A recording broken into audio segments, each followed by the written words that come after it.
Accessible only by boat, it looks like the perfect island getaway, a white sand refuge at the mouth of Tampa Bay. But Egmont Key carries a history few beachgoers know. In the 1840s, it became home to a lighthouse, the only one between St. Mark's and Key West. In the 1850s, it was a military outpost. During the Third Seminole War, it became a tragic site for detaining Seminole families before their forced exile west, a part of the Trail of Tears, often unknown. Later, Fort Dade rose here. Today, that history is being swallowed by the sea. Erosion and storms are erasing the island one wave at a time. What remains is both haunting and beautiful. Florida history in retreat, disappearing before our eyes. Cross the waterway, and it feels like you're entering a postcard. White sand beaches, miles of walking and biking paths, fishing piers, and calm surf. But Fort DeSoto was once Tampa Bay's line of defense, not just against foreign fleets, but against disease.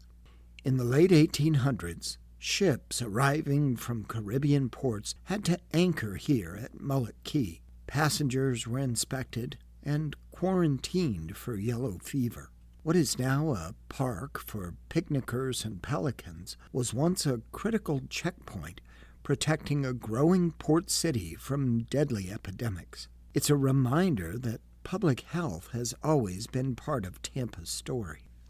Up the road in St. Petersburg is a community that once thrived against the odds. On 22nd Street South, known as the Deuces, black-owned businesses, jazz clubs, and restaurants created a vibrant world in spite of segregation. The Manhattan Casino hosted Louis Armstrong, Ray Charles, and Duke Ellington.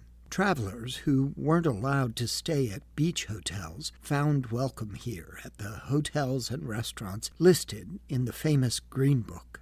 Though much has been lost to urban renewal, a walk down the Deuces today still echoes with resilience. It's a place where history and music linger in the air.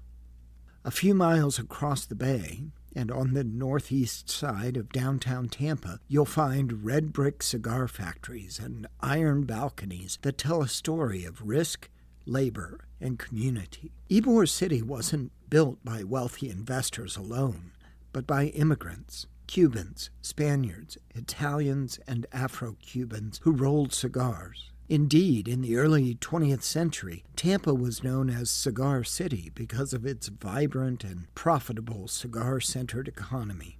The immigrants here built mutual aid clubs to care for one another. These clubs formed the backbone of the city, providing medical care, theater, language classes, and a sense of belonging. Walk through Ybor today, and you still feel that hum of purpose, the pride of a community that built its own safety net from scratch. And finally, older than all of them, there's the mound at Philippi Park. Long before Tampa or St. Petersburg, before Spain, Britain, or the United States, this rise of earth and shell marked the center of the Tocobaga chiefdom. From here, leaders overlooked the bay, conducting rituals and diplomacy for centuries. Visitors often climb it for the view, unaware that their feet rest on one of Florida's earliest villages. It's not a relic. It's a reminder that the story of Tampa Bay began long before European maps ever named it. So what surprises people about Tampa Bay? It's not just what they see. It's what they suddenly understand, that beneath every palm and pier lies another layer of history, from vanishing islands to ancient mounds, from immigrant clubs to jazz halls.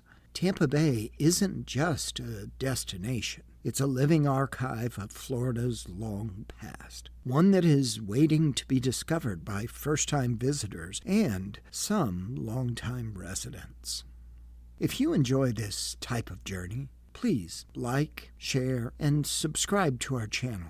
Join us for more journeys through history.